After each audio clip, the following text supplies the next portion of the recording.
All right, good morning. Thank you for joining us today and on this webinar as we talk about defensible remote forensic collection. I'm Mike Knupp, digital forensic and cybersecurity analyst at TCDI. Prior to TCDI, I was a detective for a local police department where I conducted forensic examinations and investigations. Also with us today is Brad Boger. Brad's our senior digital forensic analyst. Brad was previously in the consulting services industry. And in our topic today, or in our agenda today, we're going to first talk about the differences between remote and traditional collections. We're going to focus on ensuring that the evidence collected is admissible in court. That's a big one for us. And then we're also going to wrap things up with the types of data collected with remote forensics. If you have any questions, be sure to enter them in the questions box below, and we'll have the time at the end to answer all the questions. Hosting today is Joe Aguilano. He's our Managing Director of Cybersecurity at TCDI. And right now, I'll turn it over to you, Joe. So I'll kick things off and talk about the difference between traditional collections and remote collections. And, in past years and pretty recently, forensic collections for e-discovery and other matters would typically play out like this. For example, a mid-sized company has 20 custodians at their headquarters location who may have relevant data on their PC or other devices. Maybe there's department shares and personal shares stored on the file server, as well as maybe potentially relevant email on their OnSite Microsoft Exchange server. We would work with the client to arrange for a day and a time where a forensic analyst would travel to the headquarters location, meet with OnSite IT staff, maybe go from cubicle to cubicle to preserve the laptops and desktops for each custodian, set up a time, kick those off. In the interim, go into the server room, work with the IT staff to pull data from the department and personal shares, as well as export some PSTs from the Exchange server. Once everything's verified and wrapped up, the collection's complete. They travel back to the office here at TCDI and continue on with the project. Well, now things have changed substantially given the recent pandemic, and technology is now allowing people to do a lot of this work remotely. I'll start off by how I would define a remote collection, where it's the forensic preservation of data while the analyst is not physically present where the data resides. We're talking about cloud-based data now, get into how laptops and desktops are being preserved using this method, and a variety of other ways of going about this process. But the fact is that in the future, remote collections are going to become the norm.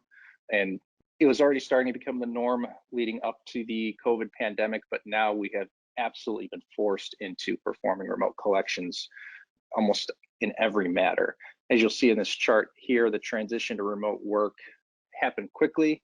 Right now, we are looking at about 75 million people working remotely, whereas before that was only about 4.7 million people. And even after the pandemic, in the next 2 to 3 years, it's estimated that up to 30 million people will be working remotely. And there are implications to that. The logistics of a collection now, assuming there's 20 custodians who are all working from home, it's much more complicated, but it's doable. There are ways to do this in a forensically sound and defensible manner, and that's what we're here to talk about today. So first off, let's talk about the remote collection of physical devices. Brad or Mike, do you want to talk about the process there? Sure, this is Mike. So for the remote collections of physical devices, we're kind of mentioning things like desktops, laptops, some cell phones. But what we're going to try to do is send a hard drive to your location, and on that hard drive, we'll have picked certain forensic software that's going to be good for the scope of that case, and we'll ship it off to the client. When it gets there, we'll have the client execute kind of like a team viewer program, something to allow us to do a remote share into the network or give us access to that device if it's on a separate network, say like a home network. And from there, we can actually take over. And that's really the only help that we need to get started off in most cases. I see here there's a bullet talking about manual observation by the forensic analyst versus maybe using an automated tool that's completely hands-off. What do you see that's out there, and what's your recommendation? Is manual observation a good best practice? Yeah, absolutely. Anytime that the forensic analyst has oversight over the methodologies that are being used to collect the data, I mean, that's the best way to be defensible, right? Because at the end of the day, who is the one doing the collection? It's the analyst. When we look at automated tools aren't necessarily a bad thing in the hands of a analyst, somebody who's been trained and has lots of experience in digital forensics. And so, and this is one of the things that we like to point out, which is if you're looking for somebody to do this type of work, you really don't want somebody who hasn't been properly trained, who doesn't have enough experience, and who's just going to use an automated tool. Because as good as automated tools are, they're only as good as the people who have produced them. And from time to time, the forensic software can have bugs that the analyst who's been doing this job for a long time may know about. They may know the little things, the little gotchas that will stop a collection from going on smoothly. And so it's always good to have that forensic analyst involved from beginning to end. And that way they can ensure that the data that they're collecting is collected in a manner that's going to be defensible for, a court setting should it ever come to that. Thanks, Mike. So we can get the hard drive encrypted, we can run our forensics tools, we can go ahead and grab the data that is important for our client, get that into a forensically sound container, which is going to be stored on that hard drive, and then the client will have the little tiny return slip inside of the package, and they can, once we're finished, take the hard drive, put it back in the packaging, and ship it back to us. And that way, at the end of it, we'll have secured the data correctly in a forensic manner that's going to be defensible. And then it's also, while in transit from the custodian to our labs, it'll be encrypted and protected. Yeah, and I think that last point is very important. So, the data is being shipped back and forth, but by setting up the remote collection kit and the hard drive where the data is going to be stored with secure encryption, even if that package were lost by the USPS, FedEx, UPS, or whoever's delivering it, no one's going to be able to get access to it. It's securely encrypted, and all the necessary precautions are taken on our end to ensure that that data is secure.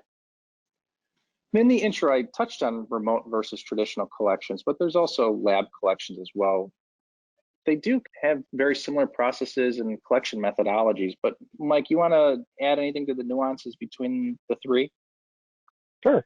So traditional forensics or on-site forensics or lab forensics all kind of talks about the same thing, where the analyst is in physical possession of the device. And so when we have tricky devices, because not all devices are easy to work with, a lab setting is really the best place to be for that, right? Say you have an old Windows phone that's relevant in a case or a project, that may be something that we want shipped to the lab. And again, the experience of that forensic analyst is going to be what pushes some of those decisions. There are times when on-site collection is necessary. Say it's somebody who they don't want to give up sight of their device. They have a laptop, but it's a personal laptop that they use for work. They need to see what's going on, or they want to be part of that process. And sometimes the on-site collection would be good for that. And that's just where the analyst will actually go to the site and work with the device right there and grab the information and put it in a forensic container, put it on an encrypted drive, and then they have possession of it that way. But as we talked about, Joe, as you mentioned before, was that, there's a trend for going remote, and there's reasons for that.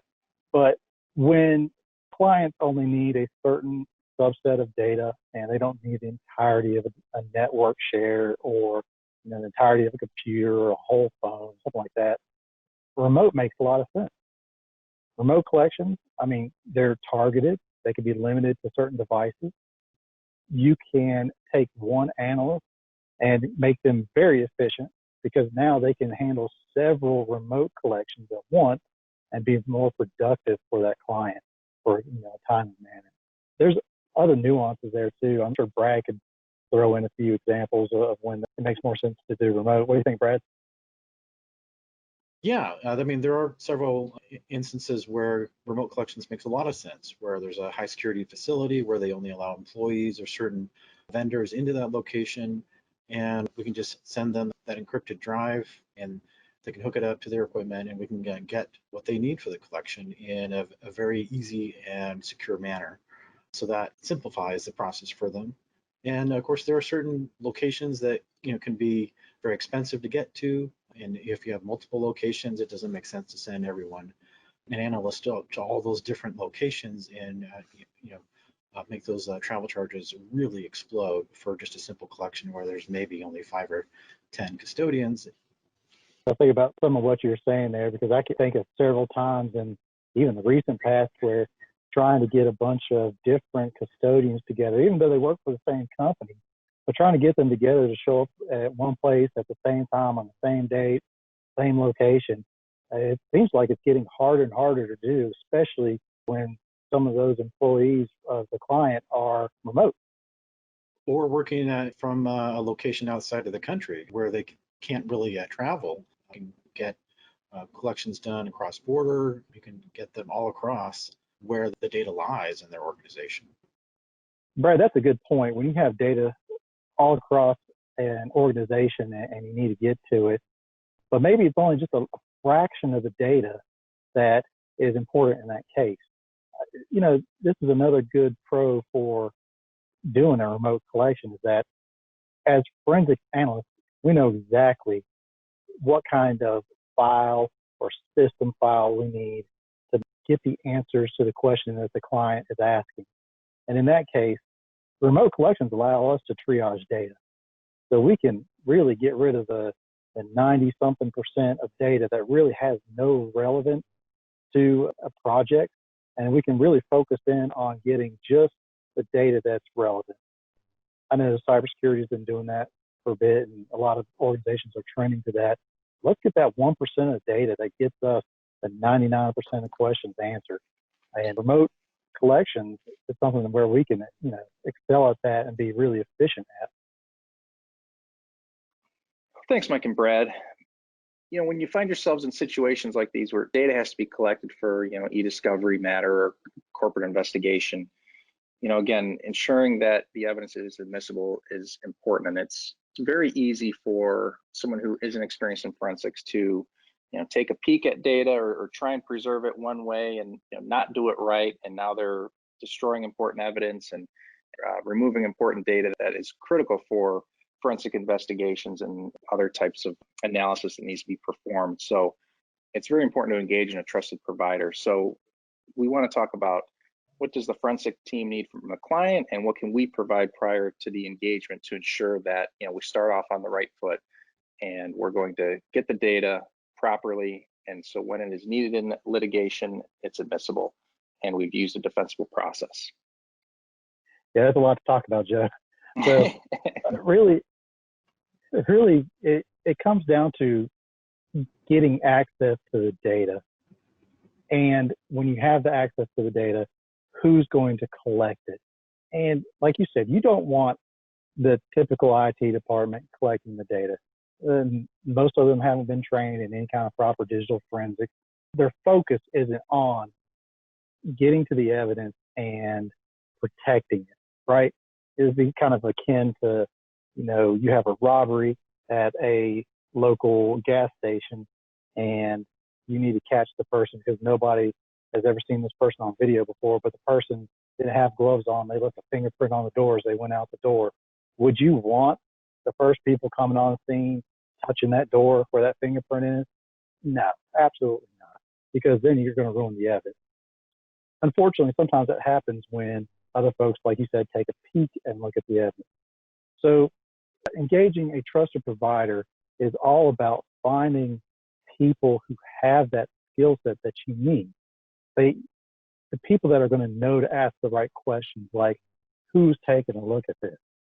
Has anybody touched this? What happened to the device as soon as, say, it's corporate espionage or theft? Who touched that device as soon as that person left the building, right? And the forensic analyst that has a good level of experience is going to be able to provide that level of knowledge to ask those questions and then to get the right things that they need to move forward to grab that data. So things like the account credentials, right? We're going to need that to get into a network. We're going to need that to get access to the data. We're going to need passcodes.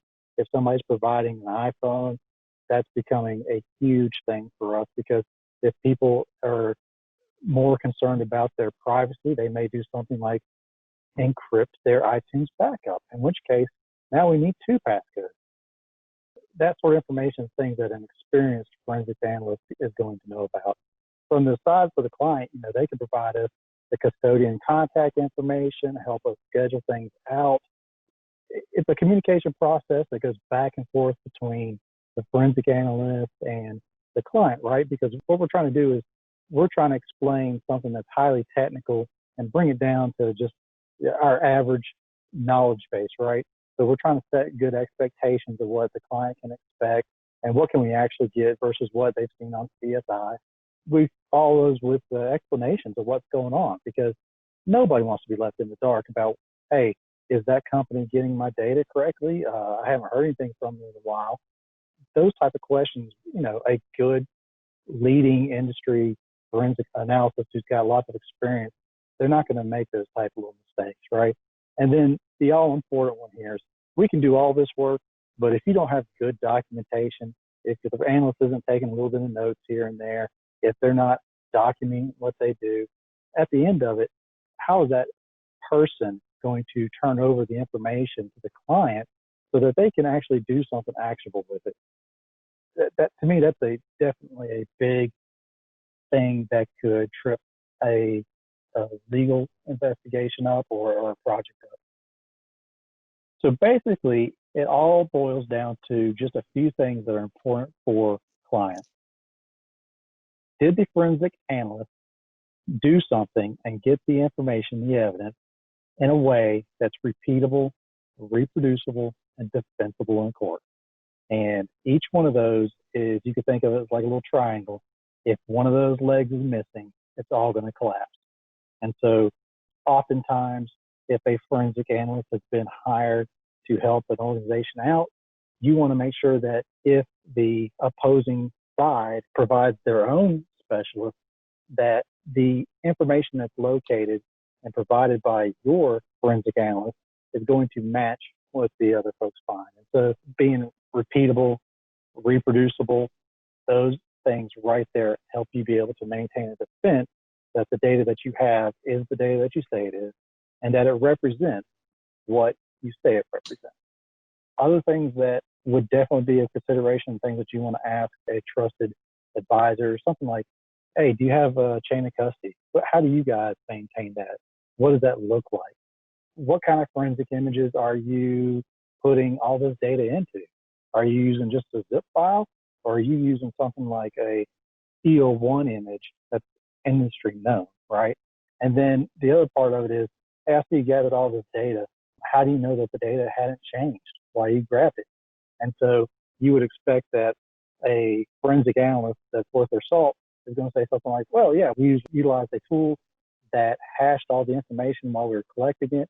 We conducted a verification hash at the end of it. And so we know that the data that we collected is a perfect representation of the data that was collected. And Mike, can you explain what a hash value is and how that's useful, how it's generated, and its important role in forensics? Joe, that's a good question. I kind of skipped over that, didn't I? So a hash is a numerical representation of a file. And basically, no two files have the same hash. And so you think of it as a fingerprint. That's another good analogy here, is that every file, every unique file has a fingerprint, and all those fingerprints will be unique. The only time that they'll match is when they're an exact copy of each other. And so that is how forensic analysts can take a piece of data from one place, put it into their container. They're going to check that fingerprint before they put it in that container. Then after they get it into that container, they're going to check that fingerprint again. As long as they match, we are good to go and move on with our project. If they don't match, and this does happen from time to time, and you need a good forensic analyst that's going to go back and verify that their data is what they think it is, these are the little things that make the difference between somebody who's just jumped into this type of work versus somebody who's been at it for a while. That's a good explanation. Thanks, Mike. So I know that there are different types of collections, logical versus physical collections. Brad, you want to describe the difference and when one might come into play versus another? Sure, absolutely.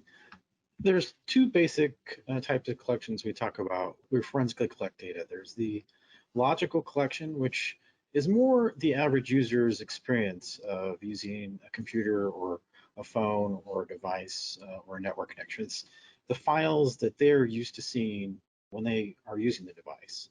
When we collect that in that method, where we're just collecting only those visible files, this can lead to faster collection time. It can mean that we're only targeting those pieces of data that the client actually needs and just the minimum amount needed for their collection. And the difference there is that we're not getting things like unallocated space on a hard drive, or we're not getting maybe deleted items. And that leads to a physical collection where we're getting the entirety of that hard drive, and that's an exact copy bit for bit of that hard drive. We can reproduce that hard drive all day long with that copy. And it's really more the standard that courts are used to for typical collections in the past, where we're wanting to image the entirety of a hard drive or a device to get an exact copy of that.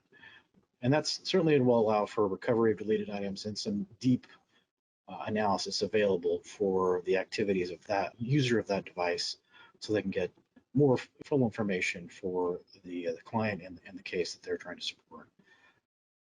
Hey, Brad, how do you think when it comes to remote collection, which one would you prefer? As a time saver, really more the logical collection to get just what they need is really the preferred, I would say, simply because it can be very time consuming for the custodian, because it'll take up a lot of time to image their entire device. Sometimes we'll arrange that to coincide with like the end of their workday, so it's not interrupting their regular work with that device. And that can run overnight, can take quite a bit of time. But with the two options, for a defensibility standard, I mean, the courts tend, well, lawyers, I should say, tend to lean more towards the full collection, but it's not necessarily what they need. If they're just looking for email, we wouldn't necessarily have to collect the entire hard drive. It could just collect just their Outlook folder with their local stored Outlook information, rather than just collecting the entire hard drive.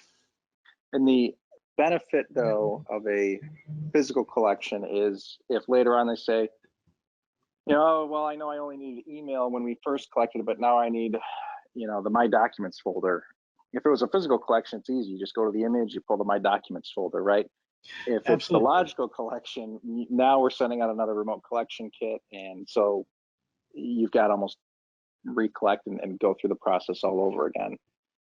Yeah, absolutely. It prevents extra costs and recollects and having to send out more kits, or if it was an on-site, having to send out an analyst again, and it prevents any kind of reproduction of all already done efforts. But one of the things to think about too, and I've had this asked of me before, but I'll ask Brad. When we talk about the physical collection of a device there, what's the largest device that you have collected, and how long did it take?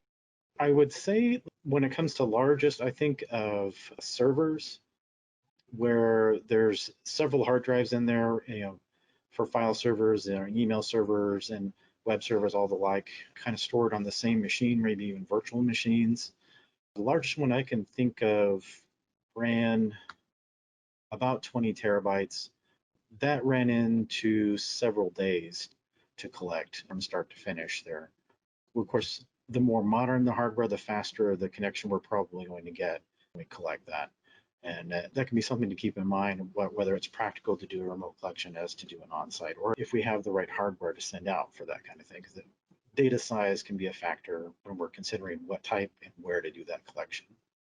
I was thinking that sometimes, a project can have so many different types of devices, and maybe physical collection is good on some of them and remotes for other, or logical is good for others. But I was thinking I remember one time in law enforcement history there, where I bet it took us a month where myself and another detective went through and imaged a bunch of different devices. And at still kind of see these speeds right now where, every terabyte takes about 4 hours to collect and then to verify.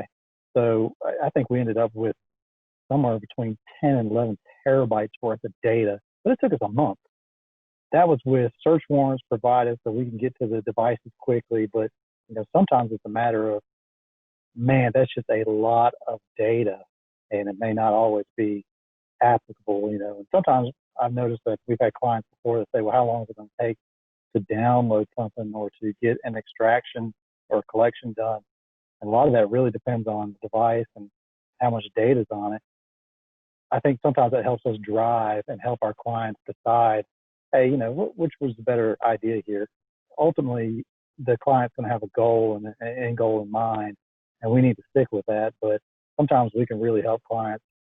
We could show them, hey, not everything has to be this physical collection, especially if there's a sense of urgency about it. Part of that is having those conversations up front and making sure that, our clients understand the pros and cons of each approach and everyone's on the same page about the decision that's been made. Absolutely. So I know we've talked a little bit about laptops and desktops and touched on servers a bit, but there's a lot of different types of data that can come into play for remote collections. And so that's a good segue into our next section here. One type of data that's commonly collected remotely, unless an organization is still using like an on-premise Exchange server, is email. It seems like all organizations these days have either moved to Office 365 or Google Email for Business. And let's touch a little bit on the process and what we can do in terms of collecting email data remotely that's stored in the cloud.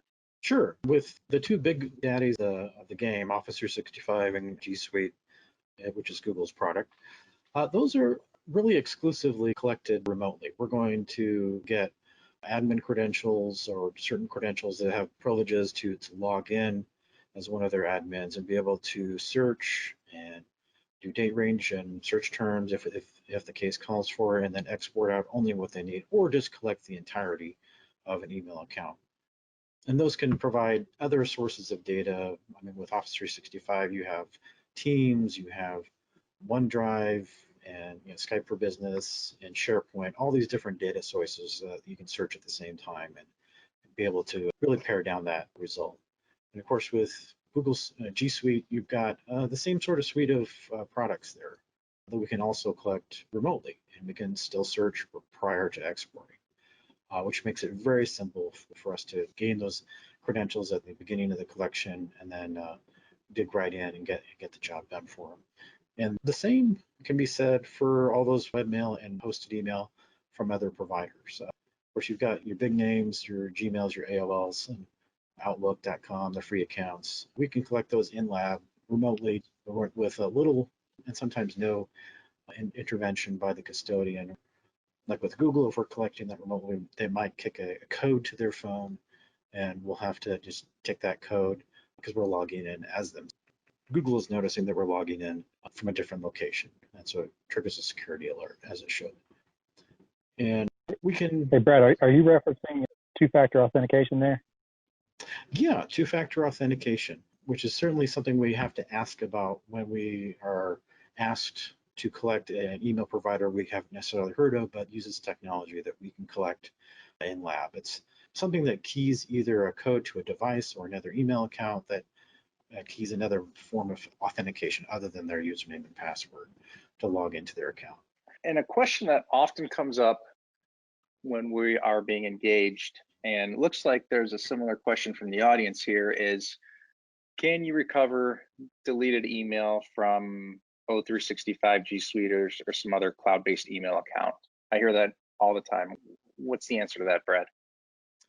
Well, I guess the best answer there is it depends. With free accounts like the common consumer accounts for Gmail, AOL, and the like, there's a limited amount of time where the custodian themselves can restore that email.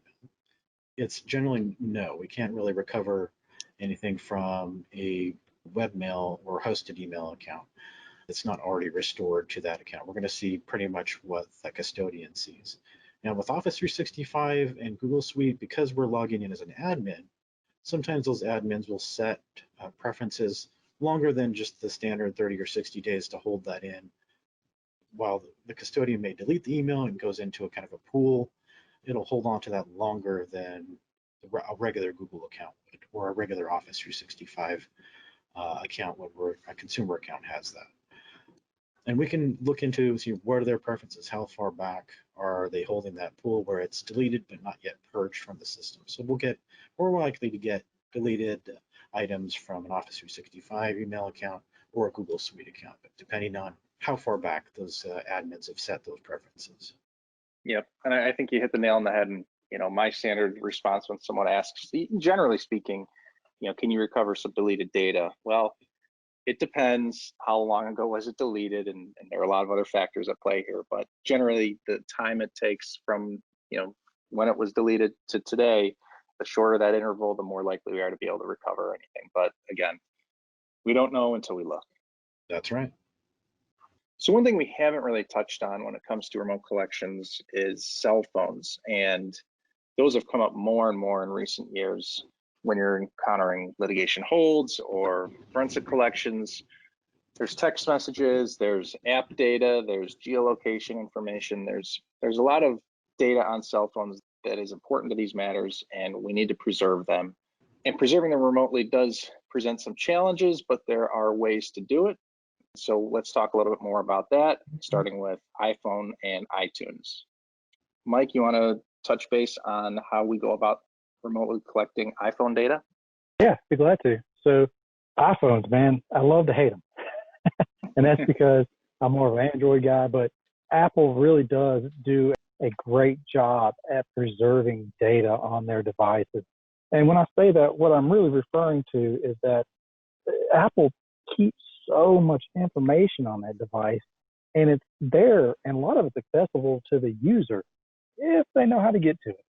And so what we'd like to do with the remote collections is actually do kind of like an iTunes backup. And the iTunes backup is the backbone that most forensic tools, especially expensive ones, are using. I mean, it's what Apple built. I mean, who better to utilize their software than them? And so we do that, and we can get pretty much everything that you would normally get if I was on site. The great thing about this is that the custodian doesn't have to be without their device very long. They can be part of the process. It's very similar to when we send out a remote collection kit for, say, laptops and desktops, or like a network server or something like that. This way, we can use the custodian's computer. We can export the backup. The previous backups may already exist on the custodian's computer, and they may be relevant.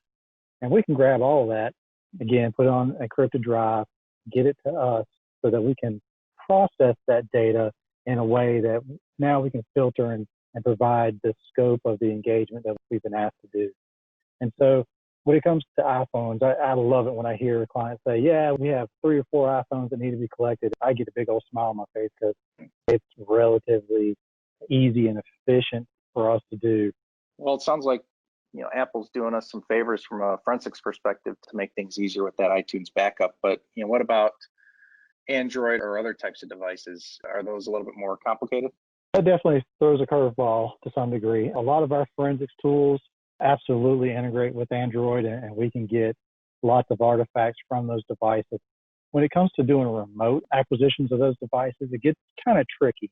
And so I'm going to steal Brad's words that he used a little while earlier, saying it just depends, because the different carriers and the different Android phones and the different Android versions, they all complicate the collection process.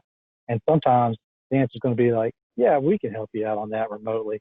But there may be other times where we have to say, well, due to the facts that you provided to us, that we may have to go a different route. We may have to go on site or ask for it to be shipped to our lab. And we do this sometimes. Other types of phones that I don't think I've seen one in a while, but BlackBerry is phone, our type of phones that we used to have to see. Windows phones were big for a while because they were affordable years ago, but they've jumped out of the market. So really, when it comes to Android, if you ask certain questions, and this may tie back into the iPhone too a little bit here, is there may be times where the data that you're looking for can be found elsewhere. It may be easier to get the data that way. So, for iTunes, I mentioned that perhaps somebody's phone was recently wiped, right? And that's something we hear, somebody wiped it, can you still get stuff? No, not likely. But we may be able to go find the custodian's laptop and say, well, hey, did they ever make a backup? Well, if we find a backup, man, that's like a snapshot of the iPhone. Oh, get it. The same thing can kind of be for Android on the cloud. A lot of stuff's stored in the cloud, and a lot of that information may be recoverable from the cloud. And certainly forensics tools have moved to be able to collect that data.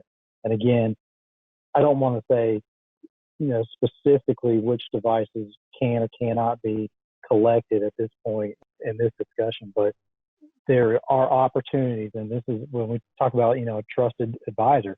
You need somebody who's got some experience, has been there, done that, looking for this stuff, and knows which tools are best for what particular type of job. And in cases like this, hey, what can be remote, what can't. When we talk about process for laptops, desktop, and network drives, we're usually talking about collecting either a logical or physical collection using our remote kits or in our forensic software. Regardless of what we're collecting, we're going to putting that in containers that are verified by software, and that works on an encrypted drive that we'll send back to our lab. But as far as those data sources that we're collecting, it's not just desktops and laptops. We're also collecting server data. And that could be network shares, that can be stuff stored on premises that's at the location that we're collecting from. It can be stuff that's stored in a data center where we'll send that drive to technicians in the center to connect up to the rack or the device that we need to collect that. This can be items such as file shares, it can be web servers, it can be email servers that are actually stored at that location. And maybe it's not a newer email server like Office 365 where that's stored in the cloud. And there's actually the email server we need to export out directly from that. And that can certainly complicate the process, but even with complexities that are involved in remote collection, we can still collect that data from those server sources in a defensible manner and simplify a lot of headaches for clients. But a lot of times working with the IT staff is a little bit easier when you're talking about the networking or data that can be stored on an organization's network. Well, this is true. Quite often when we're collecting network data, that task is usually handed off, if it's a remote collection, to one of the IT staff. So they're the ones connecting the drive and turning on the screen share for us so we can observe and perform the collection targeted or collecting like entirety of drives from the server location. And that simplifies how they're going to interpret the process, because it's not just an average user doing that. In some instances, we're getting one of the local IT staff to look at the collection after the fact. They're seeing our success screens at the end of the collection so they can then verify, okay, yeah, it's done properly, or we're seeing an error, we can go back in and recollect certain items that failed out during the collection and get to that right away, rather than the custodian might have wandered off and not really looked at the screen since the collection started. Yeah, I found over the years here that it seems like less and less actual hardware is being stored at client sites. And if they do have, a rack in the closet somewhere, it's not storing near as much data on premises like it used to be. So at times, you expect that data to be hosted in the cloud somewhere. Or like, I remember one time I had to go somewhere and, I show up on site and it's a gigantic data center. It's one of those places where you got to show your ID and somebody had to vouch for you beforehand, and you had a very tight window to get in. And then it's like, hey, once you're in this building, you can only go to this door here, and then you can only have access to this section of the data center, and you're only allowed to plug into this rack over here. That kind of stuff makes on-site collection difficult, which is why I'm definitely loving remote work. When it's remote collection and everybody can give you access to it, and you can, send the drive off and wherever it needs to go, or even pull it down locally. To me, that's just makes life so much easier. Yeah, physical security is no joke. I've certainly been involved in collections in the past where The security pass you may have gotten at the gate when you entered that facility is only good for that building. And if you want to go across to have lunch in their conference center, or go and leave the facility, you need a different security pass or a different security involved to go to that second building, because they're really protective, rightly so, of their intellectual property, because there's could be manufacturing or other processes that, if exposed, could lead them to lose a lot of money in the market. And so they're certainly right to protect their information. And remote collections makes that a lot simpler. They're just, their own staff is actually hooking that up, and they're not not having to work with security quite so much. And it really simplifies the process. One other benefit of the remote collections, at least from your perspectives, I'll bet, is you don't have to hop on a plane on short notice and go wherever it is in the country where you have to be to collect this stuff. You can, drop a hard drive in the mail for overnight shipping, gets there the next day, work with IT, they hook it up, kick off a process, and you're off and running. So the interruptions to your personal life is much more limited when it comes to remote collection versus on-site. So I'm sure you guys appreciate that component as well. Absolutely. And clients do appreciate not having a gigantic bill for a plane ticket, that was last minute. Right. So we talked a little bit about iPhones versus Androids when it comes to cell phone collections and the difficulties there. And Apple does do us some favors when it comes to remote collections of iPhones. But what about Mac devices? Is that a different animal? And if so, how? Well, like Mike said, Apple is something we learn to love and or hate at the same time, because it seems like with every release of the Mac operating system, they make it a little bit more difficult for the forensic examiner. Not in the sense that it's a totally different process, it just makes it a little bit more difficult to actually collect the data that you want. When we're collecting remotely for Mac desktops and laptops, because the collection software that we use in lab is so complex, we often just go with a logical collection of data with just the items they need or just the user profile collected to a Mac container, like a sparse image or a DMG file, where we're creating a container and just putting that data into it, into a format that can preserve those file stamps and dates, so we're not changing the data while it's in transit. And that's, again, done with a remote kit where we send it out and we can work with the custodian to best collect that data in a time window that works for them. Now, if we're wanting to get a full physical image, just a mirror image of what's on a Mac desktop or laptop, those are really best done in the lab. The Apple file system, which is something that's emerged in the past few years, is terribly secure. And it's so secure that we're often asked to get credentials for the laptop or the desktop for the user, so we can get full access to that laptop, just permission, so to speak, to actually open up and view those files, even with forensic software. It's so encrypted, there can be the Apple file system encryption, file vault encryption, several layers of encryption that makes it very interesting to try to collect that data.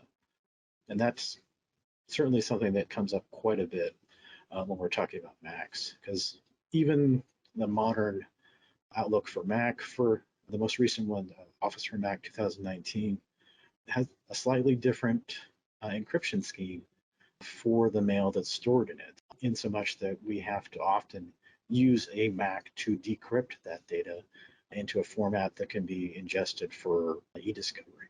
Hey, Brad, say the client needs are that they actually do have a physical collection of that Mac, and the remote collection aspect of it won't quite get what they need. Is it difficult for people to send you the drives? Because from what I've seen, you can get that stuff overnighted pretty quickly. Has that been your experience? That's a good question, Mike. It depends on how fast they can get it to us. Of course, we can send them out a mailer to their emails to get it over to us overnight. As soon as we get it in lab, we can usually image most Mac devices within a day, depending on the hard drive size, because there is always the possibility that there might be a larger hard drive than we're anticipating in the Mac. But generally, it's about a day that we can image those devices and then get them out. And if it's a smaller device, maybe we can even ship it back to them at the end of that day, and then they'll get it the following morning. And that can certainly relieve a lot of tension about that particular custodian not having access to their device, because it might be a personal device, it might not be a company device. That's a good point about the personal devices. In the end, remote collection is probably the best option for everybody, but should the client really need the full physical collection, then we have options available to them that are just as quick.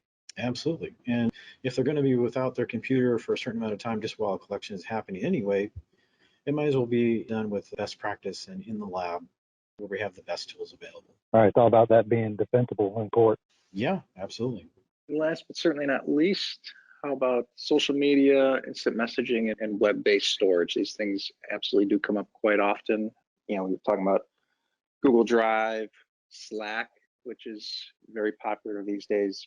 What's the process and how do we go about collecting this type of information? Can you do it using remote collection methodologies as well? Yeah, absolutely. These are pretty much natively collected in the cloud. Some of these data sources can be gleaned from artifacts that we find on hard drives or cell phones, but most of these items we're going to collect natively in lab, remote from where it resides in the cloud using forensic tools.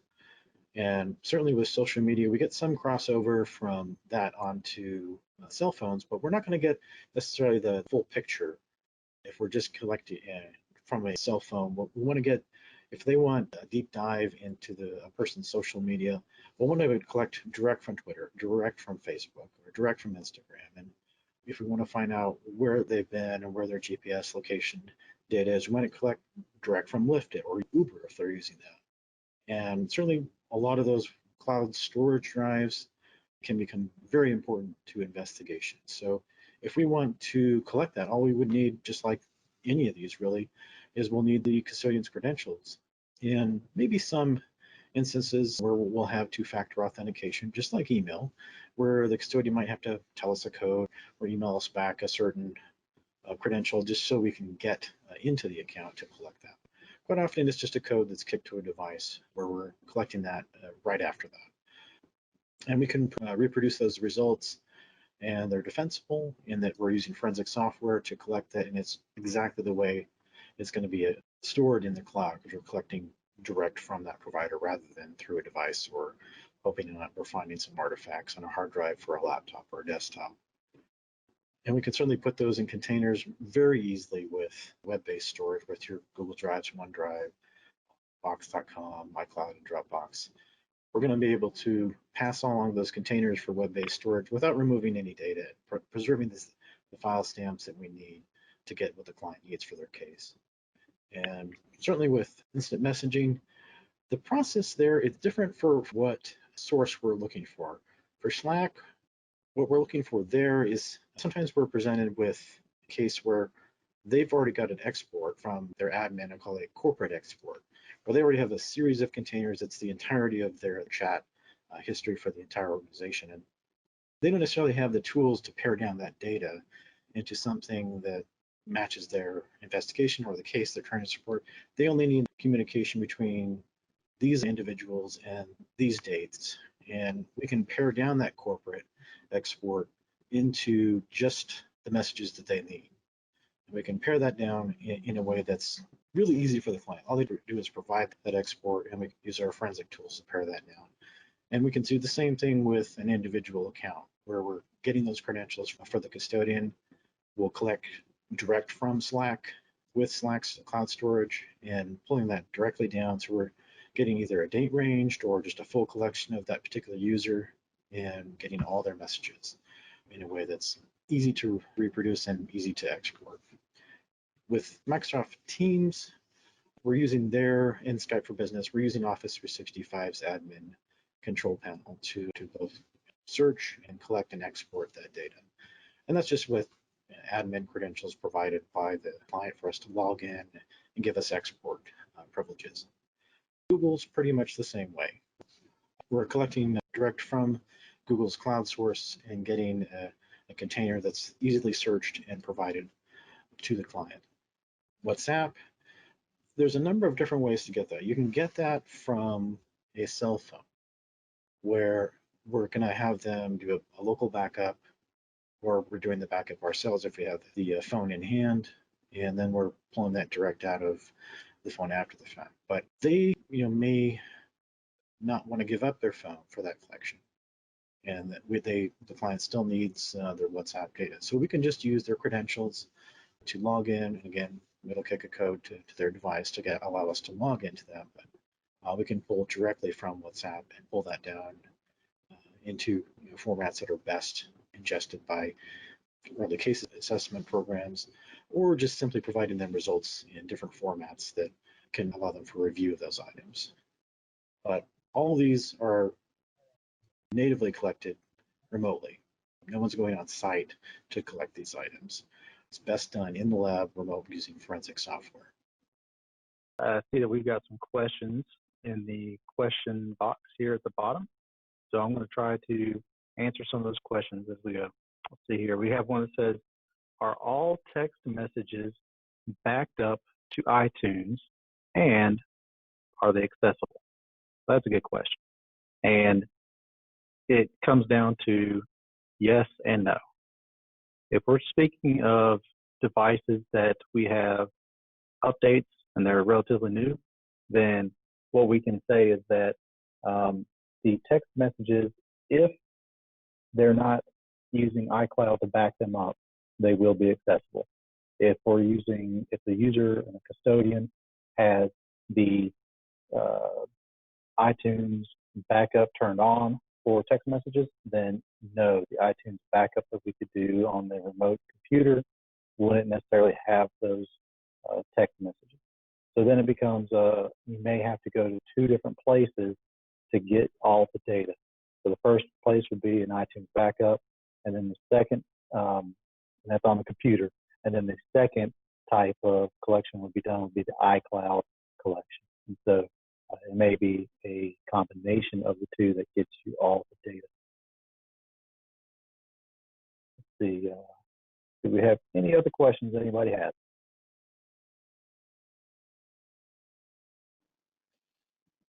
All right, well, I think that just about wraps things up. Thanks again, Brad and Mike, for explaining the remote collections process.